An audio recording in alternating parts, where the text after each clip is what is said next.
Part two, so just to think that you can judge someone by the way they look won't always give you an accurate picture. I remember, um, I'm going to talk about this on the show, but I do want to give you like a little teaser. I remember when I applied for disability and the judge, I got denied, and the judge said to me, his ruling stated that number one, he said I look too young to have the disabilities that the doctors were saying I have. He said number two, he said according to um, my um, file, he said I was too educated to be disabled. And then number three, he said I was too well dressed. That's what he told me. So I didn't know what to say. I, I didn't know what to say. He said, so basically what I'm saying to you is, and this is what he wrote in his decision. He says, a young, educated, well-dressed African-American woman, that's the way he described me in his decision. That's what it says on the paper. And he said for that reason he denied disability. So one thing I'm just real big on is representing myself, representing my God, representing my family well. So note to any of you that are watching this video and that know me, and you guys are waiting for me to look undone, you know, just to believe that I actually go through the things that I say I go through. I mean, don't hold your breath. You know, don't do that to yourself, because I'm not going to continually say God is a healer, God is a healer, God is a miracle worker, and then you don't see that portrayed actually in my life. You know, I don't do what I do for a show. I do what I do for me. When I look in the mirror and I feel beautiful, that gives me strength to keep fighting, keep fighting, keep fighting, keep fighting. You know, and I think sometimes people take issue with that, but hey, you get through the best way you can get through. I go through how I go through.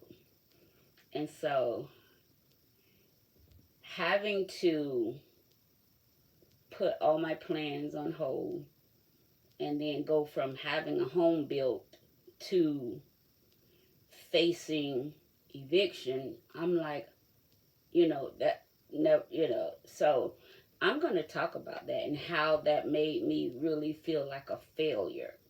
You know, although I understand, you know, brain tumors, that was nothing that I could have avoided, nothing I could have foreseen happening, um, any of that. However, I do sometimes feel like, oh man, I wish I would have known this was going to happen. You know, I think that's just human instinct. You know, I do. I think that's just human nature to want to have known, or, you know, whatever.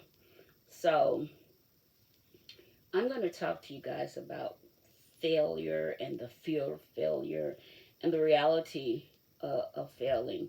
Sometimes it's not a failure. It could be just a delay, you know, but it feels so much like a failure.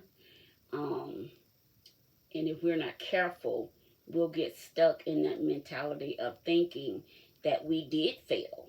You know, I know that's my truth. And like I said, when I heard the video today, um, it really made a difference. It made a difference. I think I have a little bit of a fever too, guys. My neck is on fire. Um, But I have some theraflu. I'm drinking theraflu. And then I took some, earlier I took some Alka Seltzer, nighttime capsules. And then I have some warm theraflu that I'm drinking. So hopefully I'll feel better in the morning.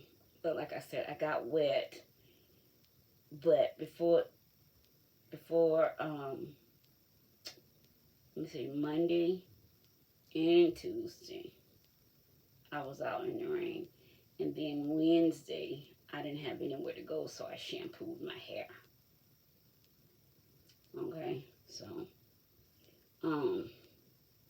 but if you're feeling like that, like you feel, I want you to make sure you tune in, so you can, see the show and hear the things I'm going to talk about. You know, and I know someone will say, why would you put something so personal out there? I mean, come on. Who haven't been through something? Everybody's had car repossessed.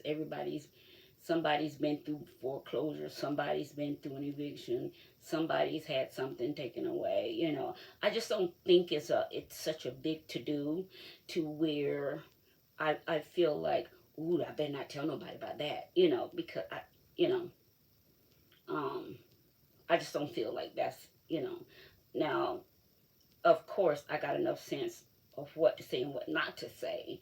I mean, come on now. But I've been wanting to share this for a while, but I just, like I said, I had to get over feeling like I had actually failed in that area, because I keep my plans, plans from my house. I keep them in my studio, right up under my television in my studio, and I can see them very easily. So um, I just want to encourage somebody, you know, make sure you um, subscribe to my YouTube channel, Live Talk with Benita Bradley, on YouTube, on all major social media platforms. I look for the same, Live with Benita Bradley, or Live with Benita, Live Talk, whatever variation of that you can find. That's me. As long as you see the purple flyer with my picture on it, okay? Um, Make sure you look for my picture. I have on a purple dress with pearls and stuff on, and so make sure you do that. But I just wanted to come on and give you a real brief hello, but most of all, I wanted to tell everyone thank you for the kind wishes for my birthday. But do remember, my birthday is still going on. Like I said, I celebrate my birthday all month long. I literally do. And my friends that know and love me, they indulge me. So, so, so I wanted to just put that in the atmosphere to let you guys know what I'll be talking about. And in the meantime, if you have any questions, send them to me. I'll answer any questions that you may have. And if you'd like to be a guest on the show, email me at livetalkwithbenitabradley@gmail.com. Again, livetalkwithbenitabradley@gmail.com. Live Talk with Benita Bradley is one word, at gmail.com. If you'd like to be a guest on the show, or if you have a great show idea, or if you have footage that you'd like to send me so I can talk about it on the show. Okay? So I'm going to get off because I can feel my voice starting to go now. But I did want to just come on and say, hey, tell everybody thank you, and let you know what happened to tonight's show. And hopefully tomorrow I'll be feeling better, and so we can give it another try then, okay? Until then, good night.